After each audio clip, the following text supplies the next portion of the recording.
¿Qué tal? Muy buenos días a todas y todos. Bienvenidos a su programa Lo Controvertido del Derecho, eh, en el cual, pues hoy tenemos, como siempre, un tema, pues, un poco escabroso, ¿no? Y muy debatible, el cual es la responsabilidad del acto médico.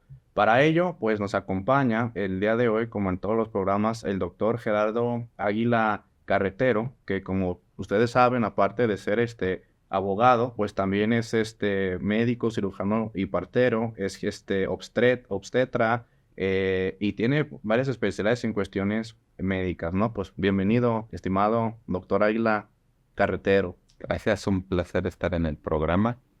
Y también nos acompaña el día de hoy para este tema de la responsabilidad del acto médico, el doctor Julio Alberto Pérez González, quien es médico cirujano por la Universidad Autónoma de Guadalajara, es especialista en traumatología ortopedia por el IMSS y es abogado y maestro en Derecho con orientación en Derecho a la Salud y Responsabilidad por aquí por el Instituto de Estudios Jurídicos de Jalisco. Bienvenido, doctor Julio. Muchas gracias, buenos días y buenos días a todos.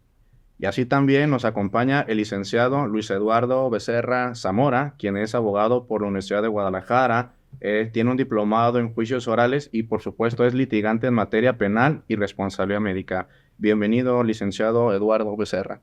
Muchas gracias a todos, estamos aquí presentes. Y pues bueno, antes de iniciar con ello, pues queremos lanzar una cuestión de una felicitación en el Día del Abogado, ¿no? De 12 de julio. A todos los abogados, muchas felicidades. Y pues bueno, para hablar de responsabilidad del acto médico, pues hay que iniciar una cuestión muy general, ¿no? De las cuestiones de, pues, qué es el acto médico y todo esto, pero lo primero que siempre llama la atención para alguien que no es médico es esta cuestión de este juramento, doctor Águila Carretero, que hacen todos los médicos cuando se reciben. Claro, por supuesto. Es parte de la cultura médica que cuando salimos de la carrera tenemos que hacemos el juramento hipocrático. Inclusive tenemos una copia de ese juramento estructurado 400 años antes de Jesucristo. Y básicamente tengo aquí un extracto muy pequeño del juramento con cuestiones esenciales para tener un punto de partida, ¿no? En este diálogo controvertido sobre el derecho. Y comienza así en algunos de los puntos con Hipócrates. Juro por Apolo médico, por Esculapio, Higia y Panacea, y pongo por testigo a los dioses y a todas las diosas, cumplir según mis posibilidades y entendimiento el siguiente juramento. Estimaré como a mis padres a aquel que me enseñó este arte. Haré vida común con él y es necesario, partiré con él mis bienes. Consideraré a sus hijos como hermanos y les enseñaré este arte sin retribución ni promesa escrita, sin necesitar en aprenderlo. Comunicaré los principios, lecciones y todo lo demás de la enseñanza a mis hijos, a los del maestro que me ha instruido, a los discípulos regularmente inscritos y jurados según los reglamentos, pero a nadie más. Aplicaré los regímenes en bien de los enfermos, según mi saber y entender, y nunca para mal a nadie.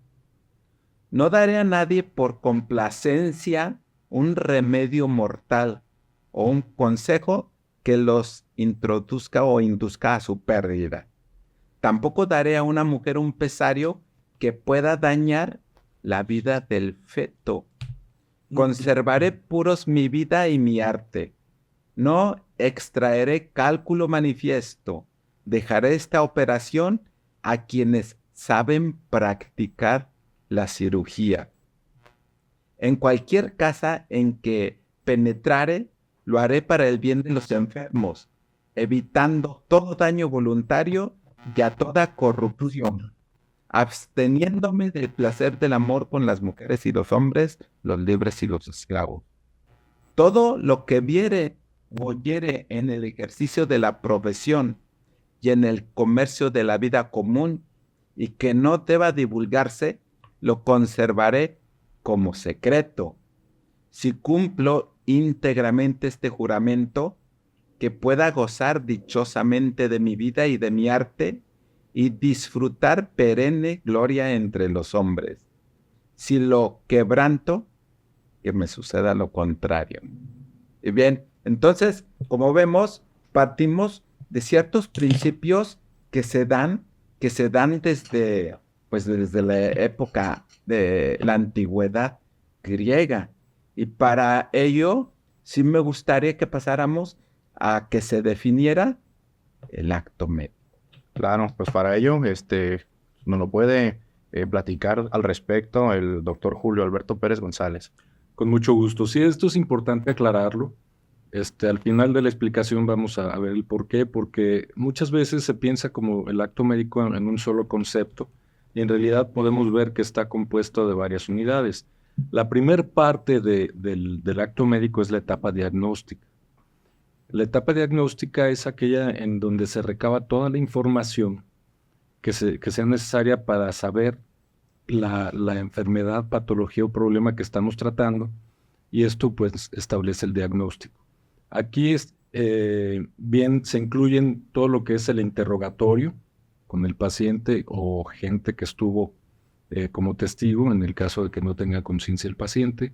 Se toma todos los estudios que podemos nosotros solicitar para reforzar, sea de imagen, ultrasonido, tomografía, rayos X, resonancia, en fin, cualquier estudio de imagen que pueda aportarnos esa información que nos es útil para descartar o afirmar cierta sospecha que se va teniendo en la mente. La exploración física es otra parte de la etapa diagnóstica, ¿verdad? Y ya en base a la integración de toda esta información, podemos ya llegar al punto, la mayoría de las veces, de establecer un diagnóstico. ¿Sí? Entonces, esta es la etapa diagnóstica. ¿Qué es lo que sigue en forma natural y lógica después de un diagnóstico? El tratamiento. Es la siguiente etapa, es la segunda etapa del acto médico. Y el tratamiento, tenemos todas las variedades por las que hemos pasado en la vida incluso, ¿no? Desde una receta, tómate esto, inyéctate esto, haz este ejercicio, toma estos cuidados, o incluso la misma cirugía, ¿no? Sabes que tienes un padecimiento que la única forma que tenemos de resolverlo es con una cirugía. Ya se explica el procedimiento que se tiene que llevar, ventajas, riesgos, ¿verdad? Y ahí ya se establece lo que es el tratamiento. Finalmente viene la etapa de rehabilitación. La rehabilitación no necesariamente es pensar en un gimnasio y estamos haciendo pesas y sudando, no. La rehabilitación es la recuperación que viene después de haber pasado por lo anterior, ¿no? De haber tenido el tratamiento. Ciertamente, por ejemplo, en el caso de nosotros de la ortopedia, sí necesitamos de una unidad de rehabilitación para ejercicios, ultrasonido, métodos que no tenemos en casa.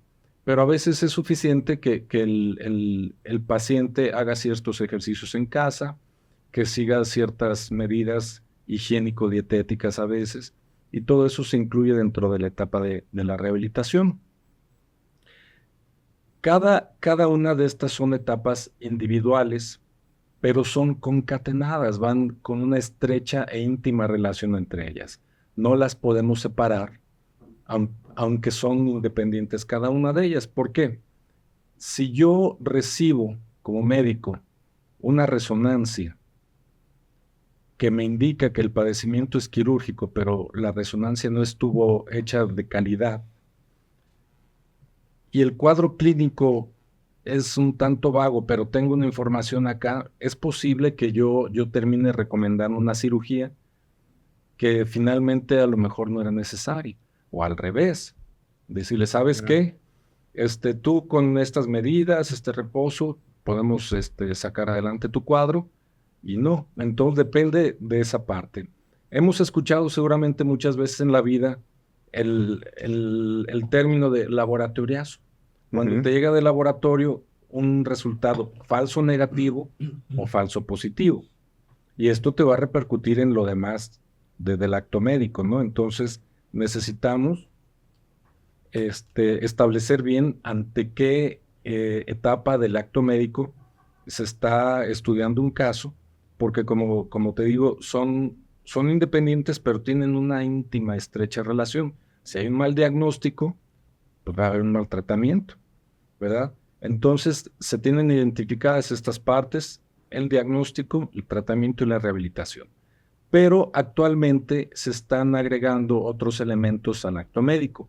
Uno el lógico que seguiría sería el paliativo, que es cuando el paciente pues ya no tiene forma de recuperarse, estamos ante una patología terminal y pues el desenlace pues es la muerte, ¿no?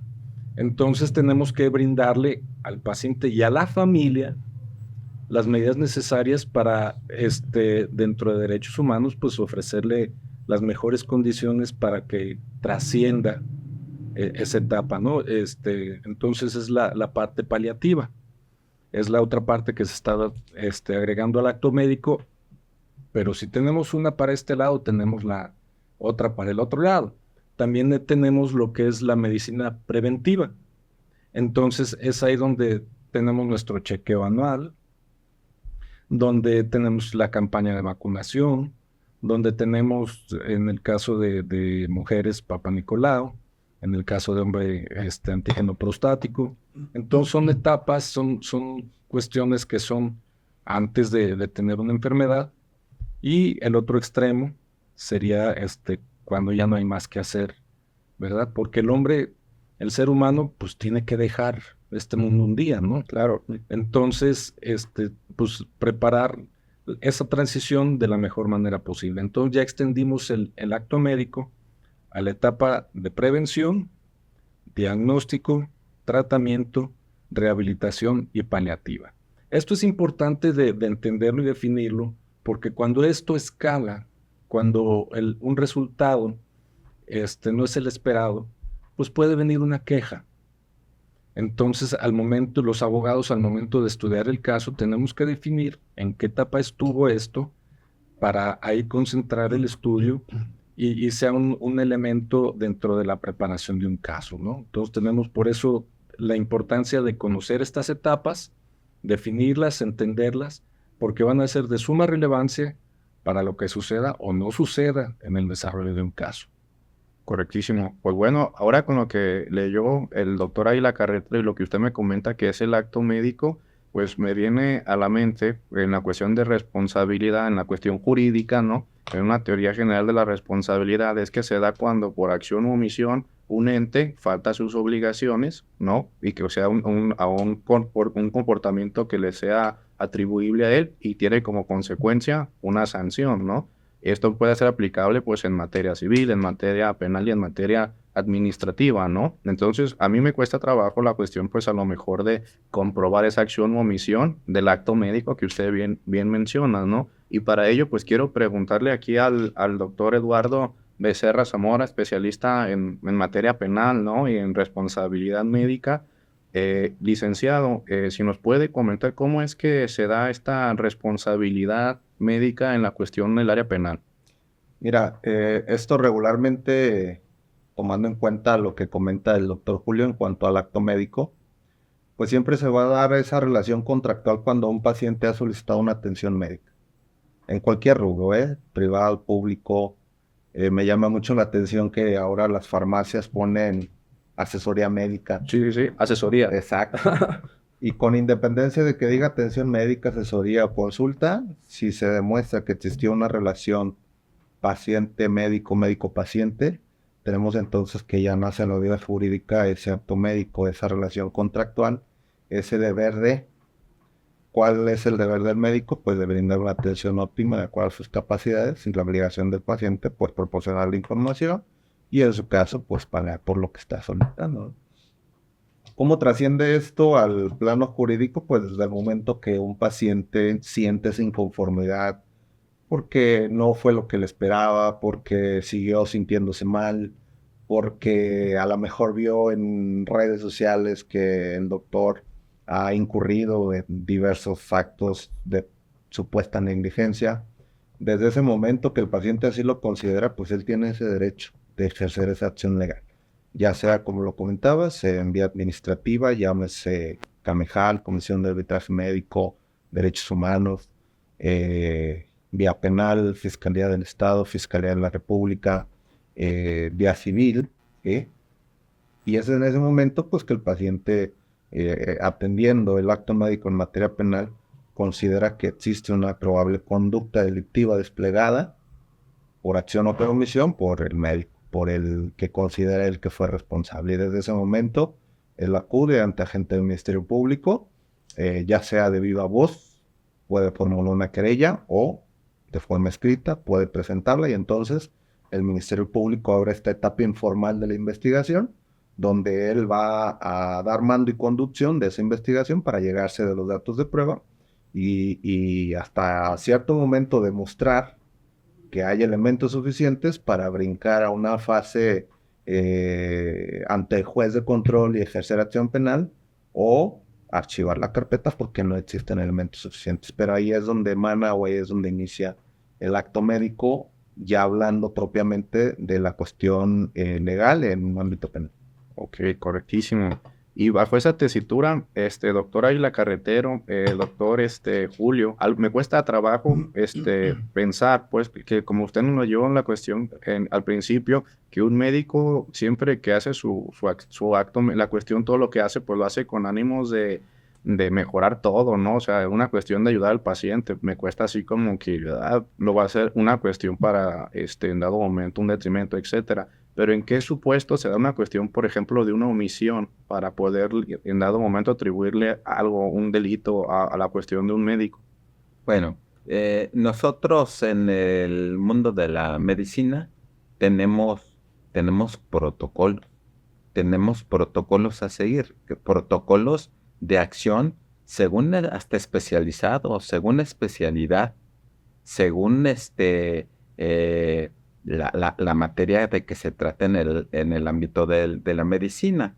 Entonces, nos tenemos que ajustar esos protocolos. Y esos protocolos es un mundo muy grande de protocolos, desde los protocolos internacionales, las normas oficiales mexicanas, la doctrina en cuanto a la deontología, el deber ser del médico, porque el médico puede incurrir en malpraxis, en una práctica inadecuada de la medicina y cuando no sigue los protocolos o cuando debiendo hacer una acción, escoge por otra.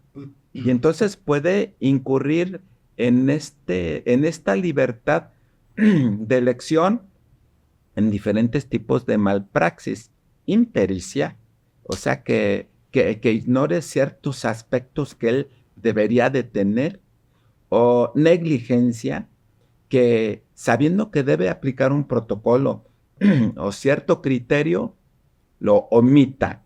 Y este tipo de responsabilidad, pues es lo que conllevaría, por ejemplo, a un delito, ¿no? A algo grave, negligencia, imprudencia, cuando el médico tiene tanto valor para hacer las cosas que no considera que hay perfiles, que hay especialistas específicos para un caso y que no tenemos por qué resolver todo sino lo que esté en nuestra competencia de conocimiento y de instrucción con la que nosotros nos preparamos. Imprudencia. Y también en la inobservancia de los reglamentos, las normas oficiales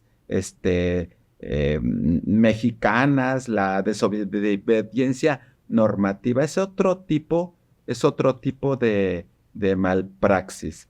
Entonces, en cuanto a las cuestiones de la malpraxis, como específicamente se ha señalado, pues un médico no va con la tendencia a hacer daño, pero cuando pasan estas cuestiones de impericia, negligencia, imprudencia o inobservancia, pues puede cometer errores, ¿no? Y esos errores le generan responsabilidad médica, porque cuando tenemos nosotros esa facultad de elegir, siempre que tengamos la facultad de elegir, se genera la responsabilidad de nuestros actos. ¿Y por omisión?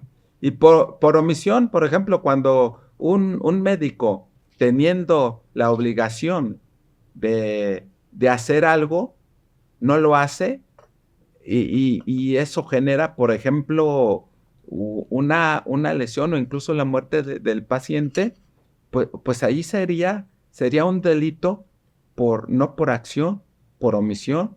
Por ejemplo, debiendo poner a un paciente con hipoglicemia, pues dextrosa, alguna solución que le devuelva su glucosa y sus niveles, y no lo pone, si por ignorancia no lo pone y el paciente fallece, pues es culposo el delito, ¿no? Se causó una muerte, pero no queriéndolo, simplemente pues había ignorancia, ¿no? Pero si sabiendo que se la tiene que poner y no se la pone, entonces ya hay conciencia de acto, hay acto consciente, y entonces ese es un homicidio por acción, no por omisión. Pero tuvo la capacidad de decir, no se lo voy a poner, y lo voy a matar. Que eso es muy difícil que pase, ¿no? Lo vemos en las películas quizás. Pero ¿qué médico quiere enfrentar un problema legal? Generalmente las cuestiones de los médicos no son intencionales. No son intencionales, pero puede pasar y caer en uno de los delitos de responsabilidad médica que están pues en el Código Penal o en alguna ley que tenga los delitos de manera especial, los delitos especiales que hay en diversas leyes. Claro. Y esto me llama a preguntar, doctor Julio, algo que pasa comúnmente, que se tiene como en la sociedad, ¿no? Que, por ejemplo, usted es su especialidad de traumatólogo, sabemos pues que la medicina pues no es exacta, ¿no? Claro. Y que, por ejemplo, van a hacer una operación con usted, no sé, llámese de columna, de cadera, y que dentro de la operación pues todos hay riesgo, ¿no? Pero digamos que a lo mejor se va a hacer algún procedimiento de traumatología y por X o Z, pues la persona pues sale o posteriormente con una cuestión de una discapacidad, ¿no? Porque en todas las operaciones hay riesgos, ¿no? Y lo de cajón es negligencia médica. El médico tuvo la culpa, aunque muchas veces por cuestiones, pues no sé, naturales, etc. Pues todo tiene un riesgo, ¿no? Sí. Pero el común denominador es el médico tuvo la culpa. Sí, esa pregunta es muy buena y da para una respuesta muy amplia. Vamos a tratar de hacerla más concentrada. Cuando hablamos de lo que el paciente considera un mal resultado, tenemos que empezar por varias situaciones, ¿no? ¿Es una cirugía electiva o es una de urgencia? Cuando es una cirugía electiva, tenemos que conocer las expectativas del paciente. Un motivo de queja es frecuentemente cuando una expectativa no se ve satisfecha y el paciente va y se queja. Entonces, en el diálogo preoperatorio, decirle, ¿sabes qué? Te voy a poner una prótesis de cadera, pero un paciente con prótesis de cadera debe de vivir bajo ciertos cuidados ya el resto de su vida.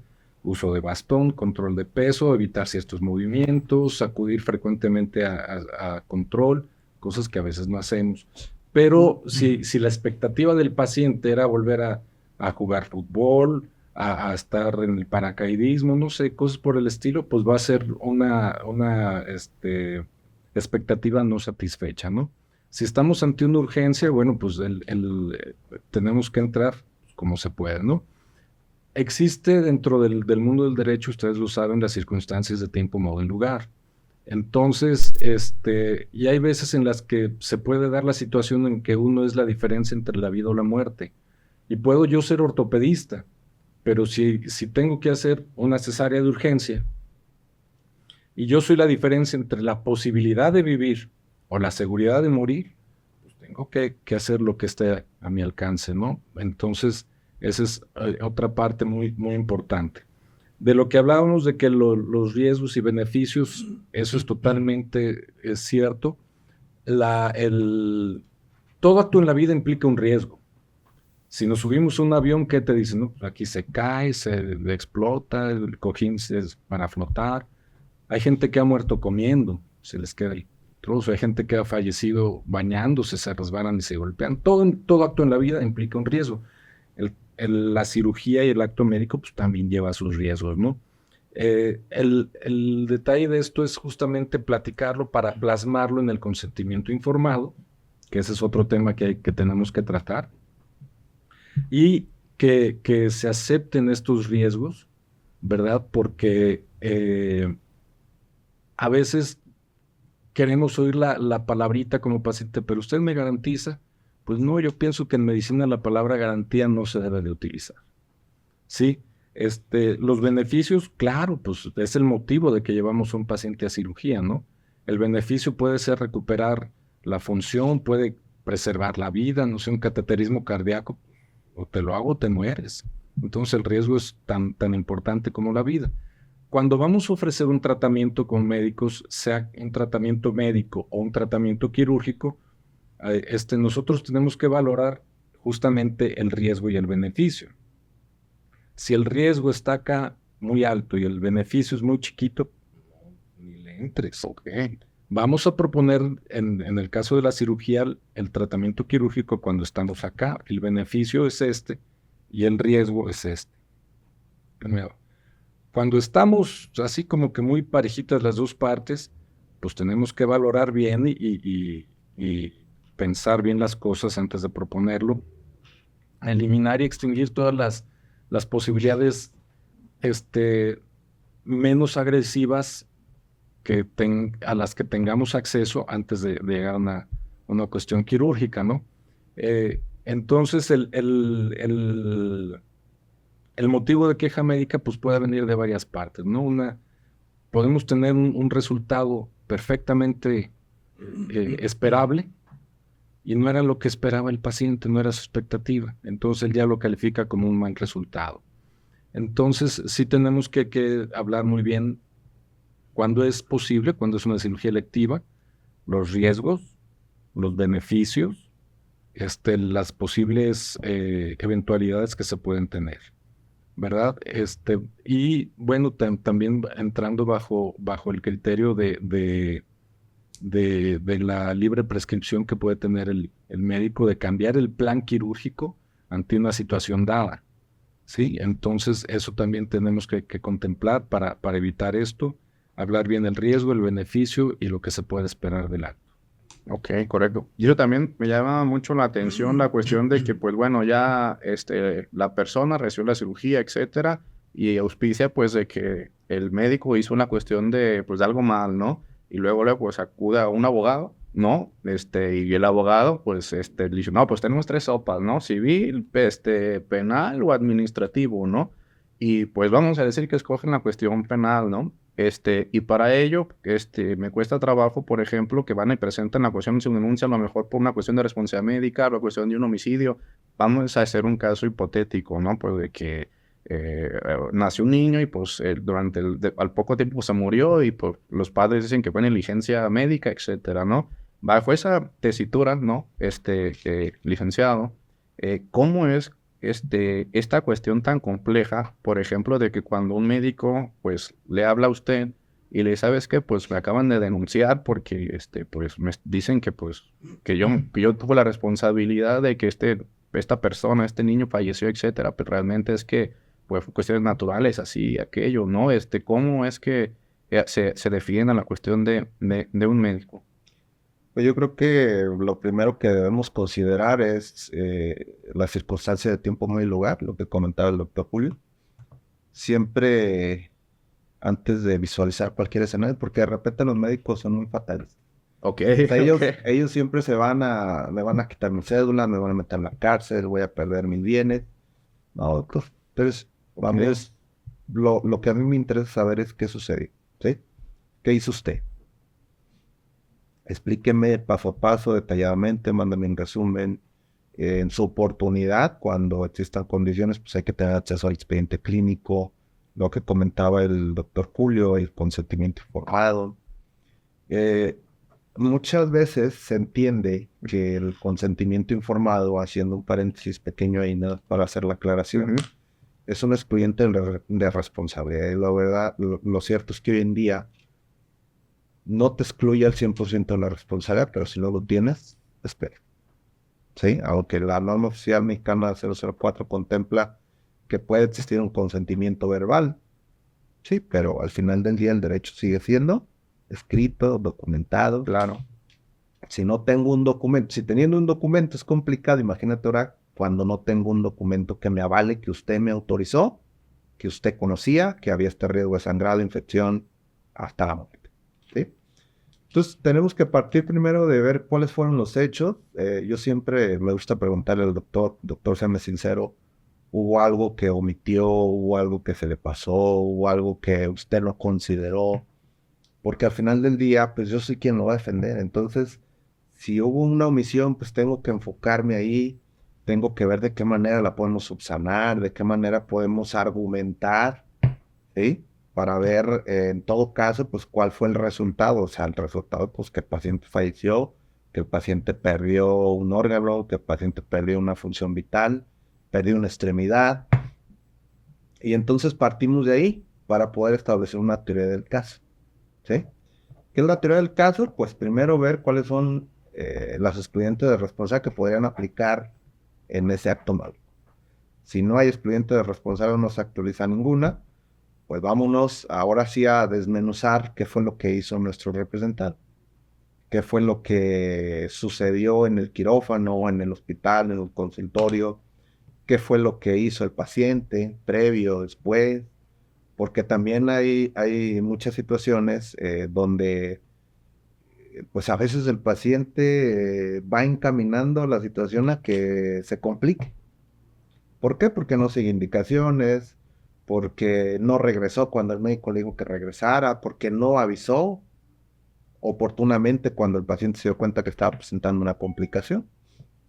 Y entonces nosotros tenemos que tomar en cuenta todo eso, establecer una estrategia de defensa, en su oportunidad, comparecer ante agente del Ministerio Público, tener acceso a la investigación, saber exactamente de qué se está quejando el paciente.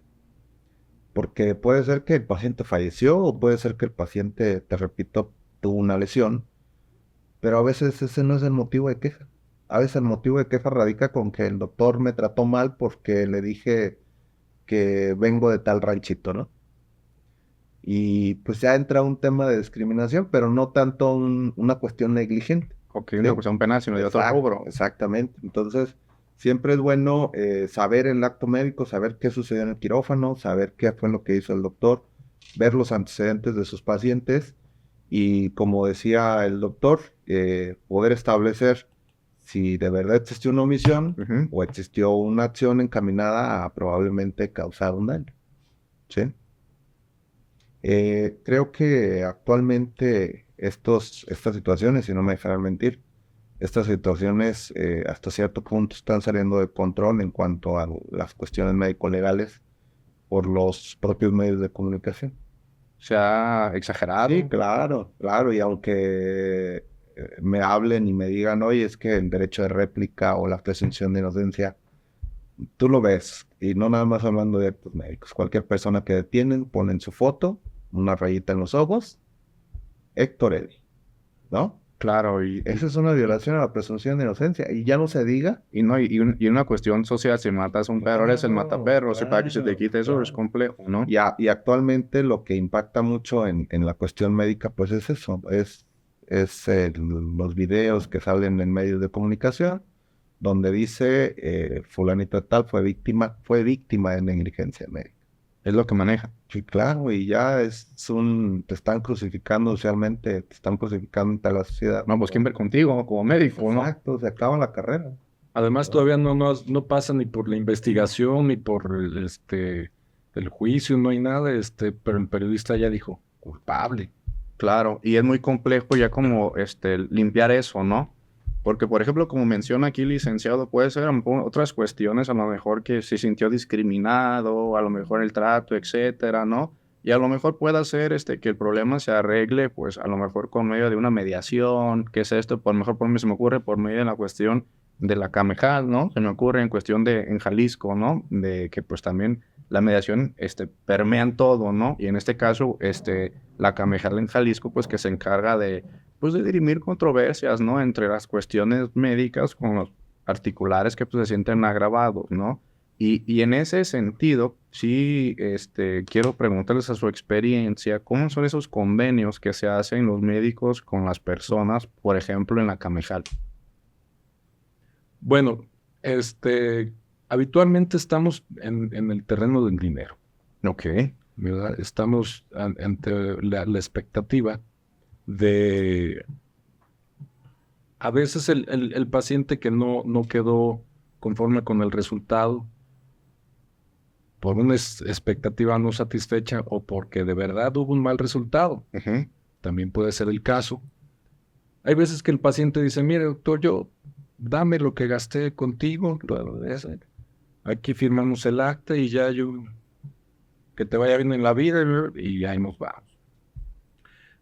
Pero a veces también sucede que nuevamente la expectativa es de que quieren cantidades que son ilógicas, Claro. que quieren la cabeza del médico, que quieren cosas que no se van a cumplir, porque recordemos que acorde a la ley, la pena debe ser proporcional al daño, ¿sí? Entonces no se puede llegar a eso. Pero es un medio, Camejal, el Instituto de Justicia Alternativa, son medios de amigables para llegar a un acuerdo y sobre de eso pues cada quien seguir su camino, ¿no? Pero es una forma, es una opción que se tiene para evitar entrar en juicios, entrar en situaciones que son incómodas, costosas, largas, por lo tanto desgastantes para las partes, ¿no? Entonces es una excelente opción para poder llegar a un amistoso arreglo y pues, seguir adelante, no sé, doctor. Por ejemplo, en la Camejal, bueno, tiene ciertas características como el de haber un facilitador, ¿no? Para que las partes pues, se pongan de acuerdo y no se vaya el caso a un litigio largo.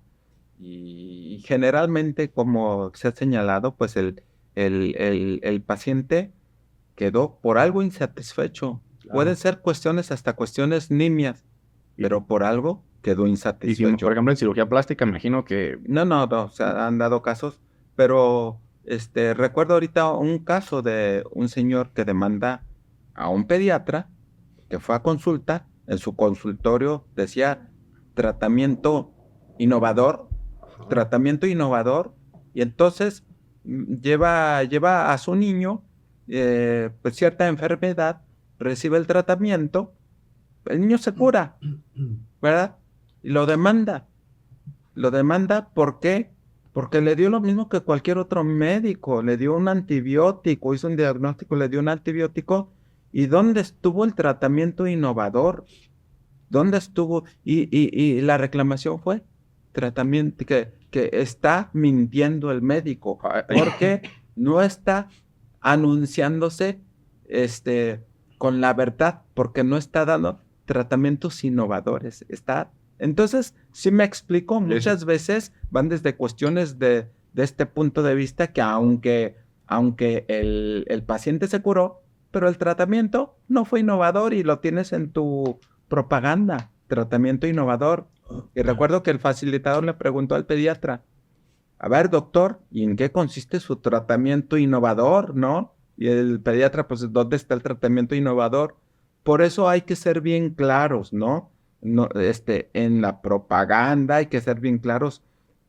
El acto que yo considero más importante es la primera consulta donde se establece esa relación médico-paciente, el rapport médico-paciente, donde al paciente se le señale qué es lo que se persigue, ¿no?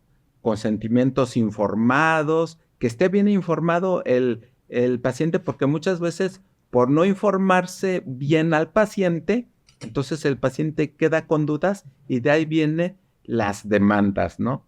Ahí vienen las demandas. Muchas veces el médico pues recibe su primera notificación, ¿no? Tienes una demanda Claro. civil, penal. Bueno, con la primera notificación es la primera señal de que ese médico tiene que volver a la escuela, tiene que volver a los libros, tiene que volver a los artículos de actualización, porque ya se tiene que ir preparando para una adecuada defensa. Porque se da el caso que muchas de las veces el demandante o los abogados del demandante están hasta mejor preparados en materia médica que el mismo médico. Por eso es tan importante que el médico tenga un buen manejo del expediente médico, porque el mejor defensor del médico no va a ser el abogado, Es el propio médico. va a ser el expediente clínico. Un buen expediente clínico que se sigue la norma oficial mexicana 004 para expedientes en físico. Bueno, pues va a tener una muy buena defensa y ya nada más es que el abogado pues vaya demostrando pues que sea evidente que La acción o omisión. siguió lo que legalmente se establece o siguió la lex artis. El hecho de hacer lo que la teoría general de la medicina establece conforme al conocimiento basado en evidencias, por ejemplo.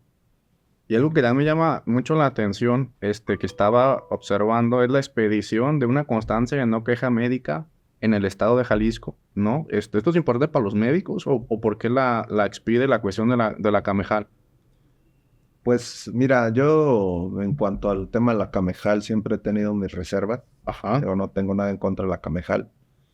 Pero al final del día, la expedición de que no tienen ninguna queja, pues a lo mejor, no sé si me equivoco, digo, ustedes son los médicos, ustedes podrán aclarar este punto, pero creo que iría más enfocada a cuestiones de mercadotecnia, ¿no? O recaudatoria, porque cuesta dinero Exacto. la expedición. Entonces, el decir, pues mira, yo como médico especialista en X área no tengo ninguna queja.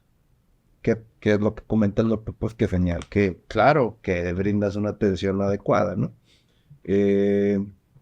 Creo que ese sería, para mí, ese sería una justificante de contar con ese documento que al final del día, creo yo, en un proceso legal, pues no tendría ningún impacto. O sea, eso y nada es lo mismo. es lo mismo. Porque aún así, aunque hubiera una queja médica, ¿no? Aunque la hubiera, eso, el puro hecho de que exista una queja médica, pero no exista una resolución que haya causado ejecutoria, pues el uso de un documento donde se evidencie que hay una queja médica, no más, por ejemplo, para quemar a un médico, violaría el principio de inocencia. El principio de inocencia, ¿verdad? claro. El principio de inocencia. Entonces, por eso es muy necesario que el médico entable una buena relación, primero con el paciente, enseguida con su abogado, para una adecuada, pero sobre todo racional. De hecho, mira, complementando el tema de la Camejal, siempre lo he comentado con nuestros clientes, no todas las quejas van a derivar en una responsabilidad profesional. ¿Sí? Aunque el paciente evidentemente sufrió una lesión, sufrió una pérdida, sufrió la muerte de un familiar o ser querido. Hay situaciones que al inicio comentaba el doctor Julio que pues van a suceder, ¿no? O sea, si un paciente está mal, pues va a suceder, va a morir, va a tener una lesión. ¿Cuál es el punto al que voy? Que no necesariamente en la comisión de arbitraje médico, digo, más del 90% sí son pretensiones económicas, pero a veces lo que se busca es la verdad. De hecho, la verdad. Exacto. Te voy a decir por qué. Actualmente la Comisión Nacional de Arbitraje Médico, CONAMED, ellos son los únicos que llevan una estadística de las quejas y los motivos de queja. Son los únicos. No hay otro ente Ni fiscalías, ni juzgados. No hay otro ente que te diga tantas denuncias por responsabilidad médica o tantas demandas por daño moral. Y ¿No? prevalece el daño moral. Exacto. Entonces, ¿qué establece, por ejemplo, en los récords de CONAMED? Que el principal punto de queja es la falta de información. Claro. Cuando el médico no le explica, no le dijo, tiene una actitud autoritaria, dice, pues yo soy el que sabe, cabrón. ¿Por qué voy a darle explicaciones a fulano si está en el perengano? Y ahí es donde a veces, te digo, muy pocos casos, no todos, pero a veces el familiar o el paciente lo que busca es una explicación de qué pasó. Va a estar tranquilo. Exacto, y Como la una conciliación puede venir no necesariamente a través de un pago económico, sino de una explicación médica. del derecho a la verdad para He su daño tenido- inmaterial moral. He Claro. tenido y he tenido casos donde pues llega el paciente, llega el médico, platican, lloran, se abrazan, y es que usted me hubiera dicho, me hubiera explicado, y solucionan el conflicto. Empezar por ahí. Exactamente. Empezar por ahí. Pero es algo muy reiterativo, por ejemplo, a nosotros que nos toca dar capacitación o pláticas de prevención del conflicto médico a los médicos de hoy en día, pues hay mucha apatía en cuanto a mí no me va a pasar, yo soy médico, ¿qué tengo que ver con el derecho? Y la verdad es triste, es duro, es complicado, por ejemplo, cuando un caso práctico que a lo mejor ahorita los tocamos, pero podría darles un ejemplo de un médico que recién egresado, 22, 23 años, se da la muerte repentina de una menor, se hace un caso mediático, libra una orden de aprehensión para todos y ahí está. Detenido, privado de tu libertad, condenado en redes sociales, en medios de comunicación, donde dice el doctor fulano de tal, fue responsable de la muerte de tal, Sin verse comprobado. sin verse comprobado. Pero, ¿a qué deriva eso? A falta de capacitación, de prevención, de no atender las recomendaciones, de, como comentaba el doctor, no saber integrar un expediente clínico. O sea, hoy en día hay médicos que reportan conflictos y no tienen nada, no tienen ni una nota, no tienen absolutamente nada. Y vamos a casos más complejos, donde se llevó a cabo un acto médico, un acto quirúrgico, donde se le hizo fácil al doctor decir, aquí en el consultorio hago este procedimiento sencillo, y se complicó.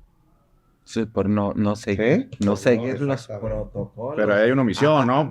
Claro, aquí me llega a la mente un extracto de un diálogo de Platón que está ad hoc a lo que estamos platicando, ¿verdad? Por la cuestión de la ignorancia, de la aplicación, de la omisión, de acción, de lo que no se debería de hacer. En el Alcibiades de Platón, está platicando Platón con Alcibiades y le pregunta Platón a Alcibiades, ¿tú qué crees que en la conducta humana, de dónde vienen la maldad, de dónde vienen todos los males?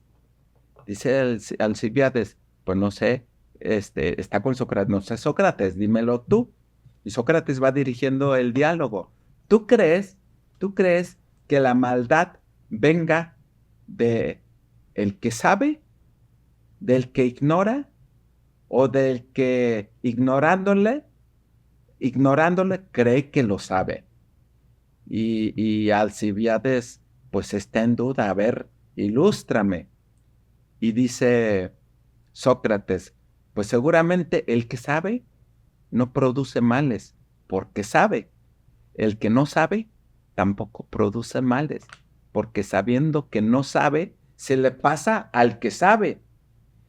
Pero el que no sabe, el que ignora y cree que lo sabe, va a aplicar lo que cree que sabe, no sabiéndolo.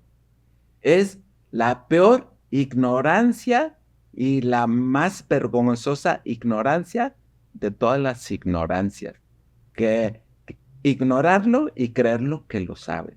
Y ese es el problema, de que cuando un médico cree que lo sabe todo y quiere resolver todo, y puede cometer errores porque hay perfiles. ¿Hasta dónde llega tu perfil y en qué momento ocupas ayuda? Ocupas una interconsulta más especializada. justamente dio en el clavo, ahora que sucede hoy en día en la cuestión de cirujanos plásticos, ¿no? De que, pues, no lo quiero llamar así, pero que lo hablan así vulgarmente el término, que son charlatanes de la cirugía plástica, que no son cirujanos plásticos, sino que son solo médicos, cirujanos y parteros, ¿no? Pero la cuestión es, ¿qué le pueden recomendar a las personas para que realmente se den cuenta de que el profesionista especializado de la salud realmente sea alguien capacitado y que realmente el Estado lo reconozca como aquella persona idónea para aplicar la cuestión de cirugía plástica y pues no pase cuestiones pues, lamentables, ¿no? Claro. Bueno, es un punto muy importante y fácil de contestar. Al entrar al consultorio, o sea, en la sala de espera, en el consultorio mismo, pues, tienes que ver que tenga todas las acreditaciones que solicita la ley: diploma de médico, diploma de la especialidad, diploma del consejo, vigencia en este mismo. Y incluso ya puedes tú acceder por internet a las cédulas de Dirección General de Profesiones, donde se puede ver que el profesional al que acudes, eso es en realidad un profesional, ¿no? Esto, pues es una sana conducta de hacer, ¿verdad? Sobre todo cuando se visita a alguien por primera vez. Cuando ya es alguien ya conocido y ha recomendado, pues a veces no solicitas tanto, ¿no? Pero sí es la forma que puedes tú tener la certeza de que te vas a atender con quien debes de estar. De hecho, complementando un poco lo que comenta el doctor, actualmente existe la Asociación Mexicana de Cirugía Plástica, Estética y Reconstructiva.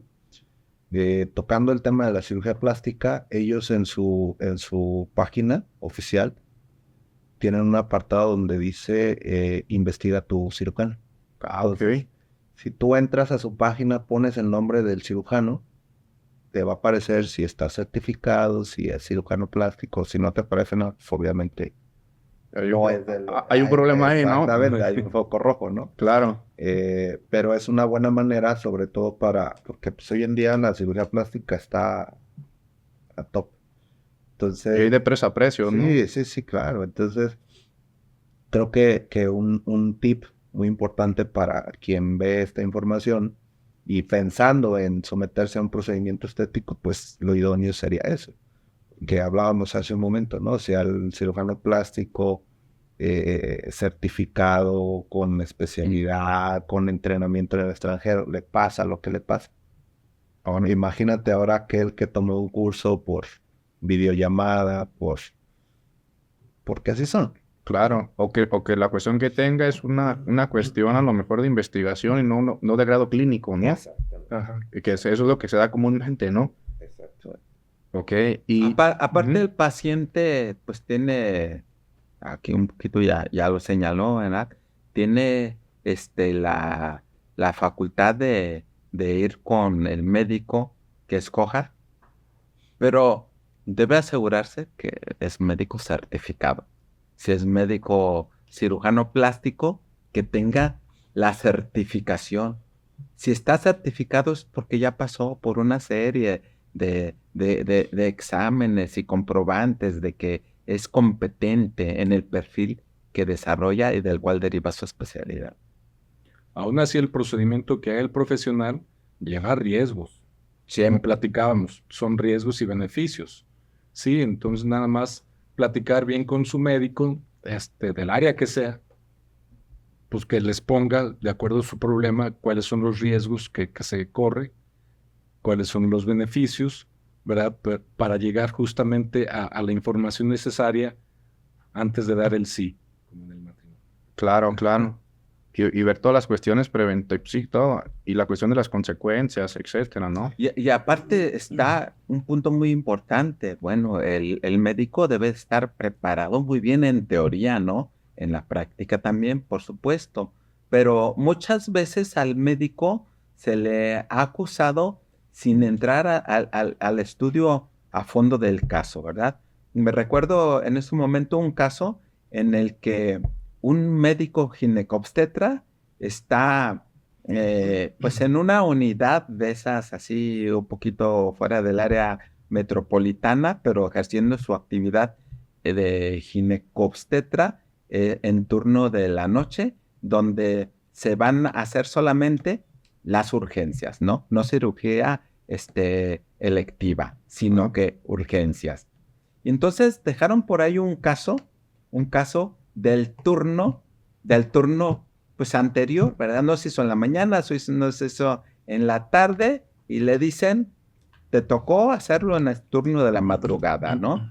Bueno, el médico ginecobstetra lee el caso, ve el expediente, se asegura que efectivamente, porque es selectiva, ¿no? Ya tiene la edad gestacional suficiente adecuada para sacarlo, le hace un ultrasonido y determina que está prematuro, que hay prematurez, menos de 36 semanas o no llega a las 36 semanas.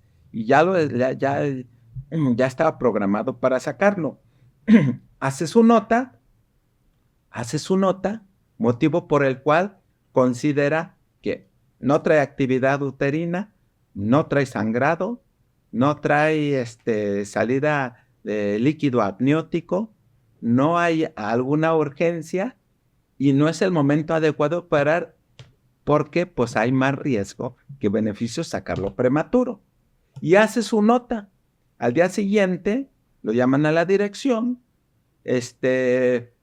no cumpliste, se levanta un acta administrativa y sale rescindido.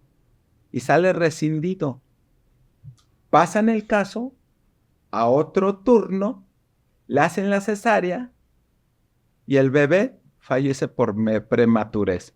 Traía membrana hialina. O sea, todavía no tiene la suficiente cantidad de material surfactante para respirar bien y fallece por complicaciones de la falta de Pero es una omisión del médico, ¿no?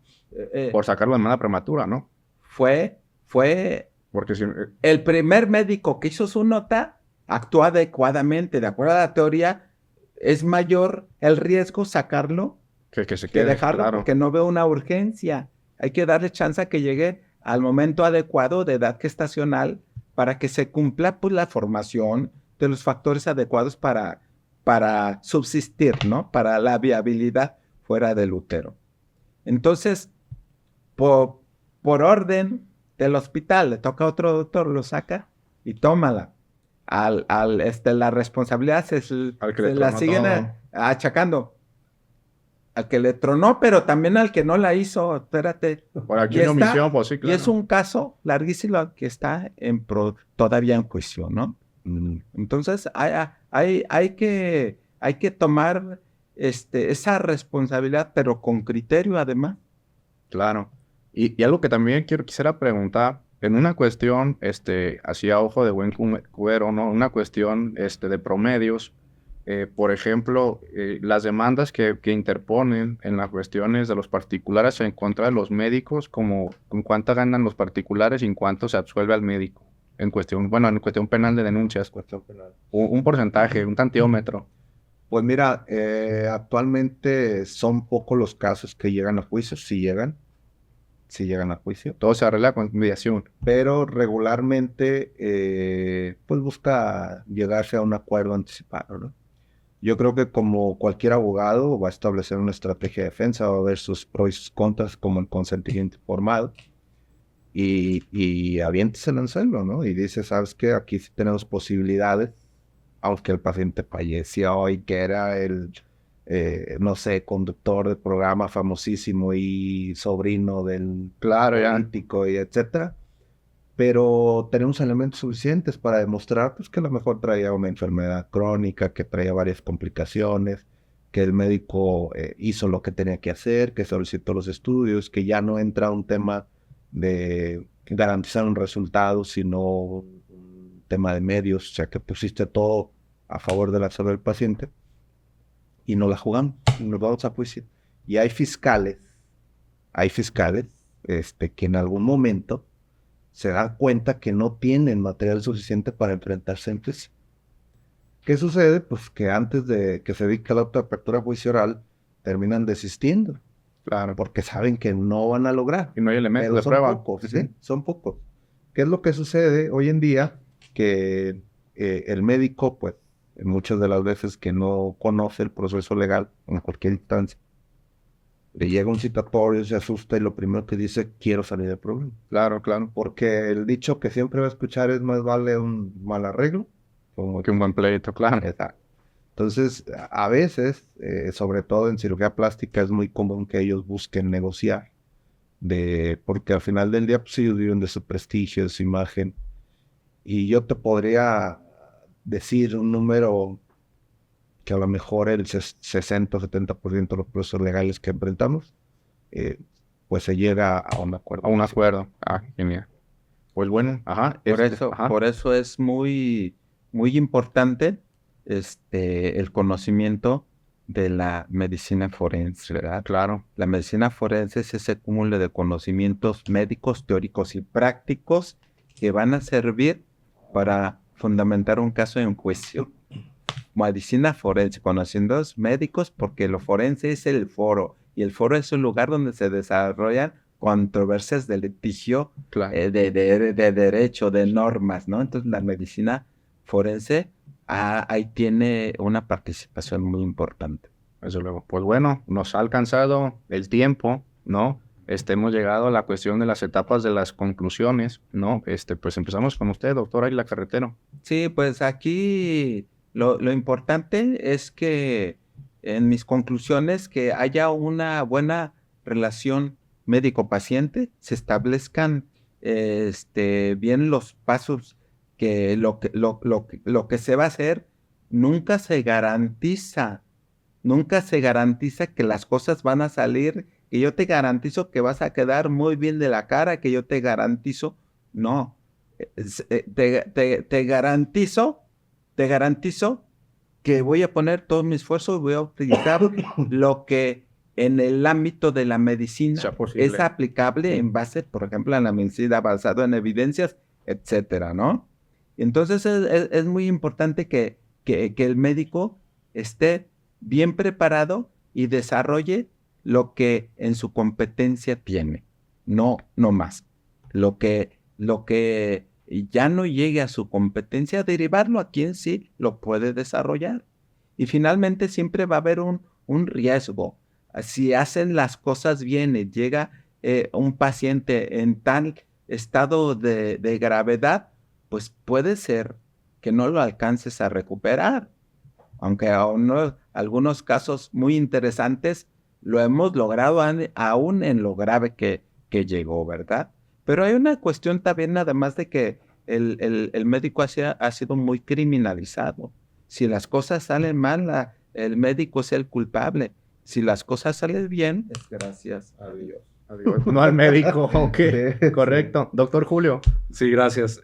Sí, 2 puntos. Uno, el primero es efectivamente el mejor abogado en las etapas iniciales, sí, ya en el transcurso del juicio, pues es el expediente, ¿no? Las notas médicas. Entonces es importante tener adecuadamente llenados estos documentos, el consultorio, el expediente de consultorio, el de hospital.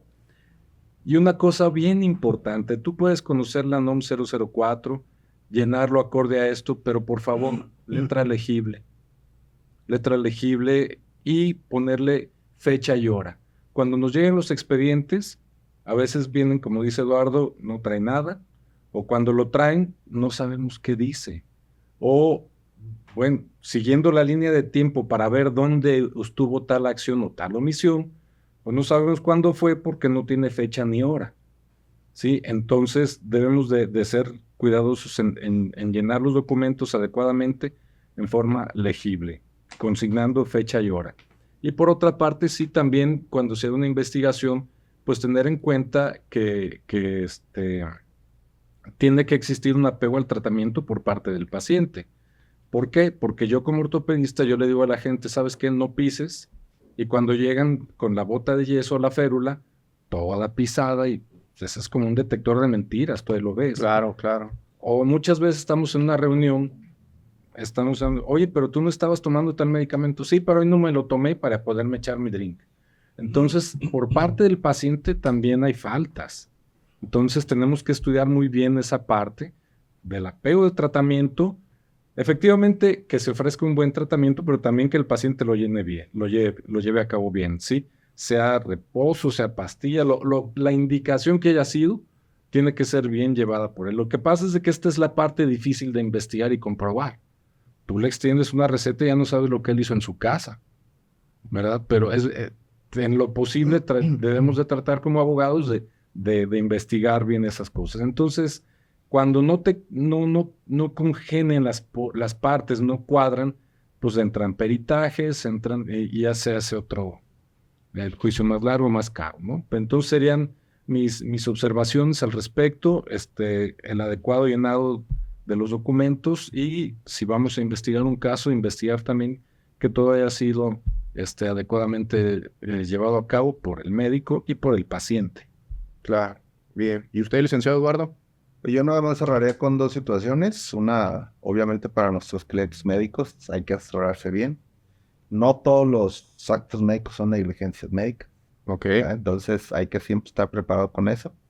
Y segunda, con los pacientes, con los usuarios que requieren esos servicios de cualquier médico, de cualquier especialidad, pues también cuando sean víctimas o crean que son víctimas de una posible negligencia médica, pues busquen un adecuado asesoramiento, ¿no? Porque en ocasiones hay abogados que con tal de lucrar con la situación, pues te van a decir que es cierto, que todo fue negligencia, que les vamos a aventar un periodicazo y que nos va a ir bien. Entonces también, desde ese punto de vista, con la sociedad en general, pues antes de promover cualquier acción legal, acérquese con alguien que conozca cuestiones médico-legales, pregunte, pida su punto de vista y pues de ahí parte. Claro. Ahora se termina. Pues ahora sí que hoy hemos aprendido mucho con ustedes, ¿no? Yo a la conclusión que llego es que como usuario, pues tengo que primero investigar mucho en las cuestiones de qué quiero hacer, y la cuestión con los médicos, tener mucha comunicación con ellos respecto a los resultados, que sea, ¿cómo decirlo? Pues naturalmente posible o lo más humanamente posible para la cuestión, ¿no? Y sobre todo, pues también si veo que incurre la cuestión a lo mejor en acción o omisión del médico, en una cuestión de responsabilidad, pues sí, que las personas vayan con un especialista del derecho en cuestión de responsabilidad médica, para tratar primeramente pues de llegar a un acuerdo, y si no, pues la cuestión de una reparación del daño, ¿no? Pero sobre todo es informarse, ¿no? En las cuestiones del usuario, de informarse de todo, de lo que se quiere hacer, quién es el médico, ya lo comentaron, Registro Nacional de Profesionistas, lo que usted nos dijo, licenciado, todo ello, ¿no? Pero sí, este es un tema, pues muy amplio, ¿no? Que pues, es imposible de discutirlo en una hora, ¿no? Y es motivo de una maestría. Claro, claro. Y qué mejor que la cuestión de inscribirse, ¿no? En la cuestión de la maestría en el IDEC, en el cual pues ya inicia en este próximo agosto. La cuestión de las inscripciones están ya, y una de ellas pues está orientada a esta cuestión de responsabilidad médica, ¿no? Una maestría en Derecho en responsabilidad médica, en el cual pues ya están las inscripciones abiertas. Y pues bueno, con ello, culminamos nuestro programa del día de hoy. Agradecerles el favor de su atención, ¿no? Y también a ustedes que nos ven, y pues nos vemos en una próxima charla. Muchísimas gracias.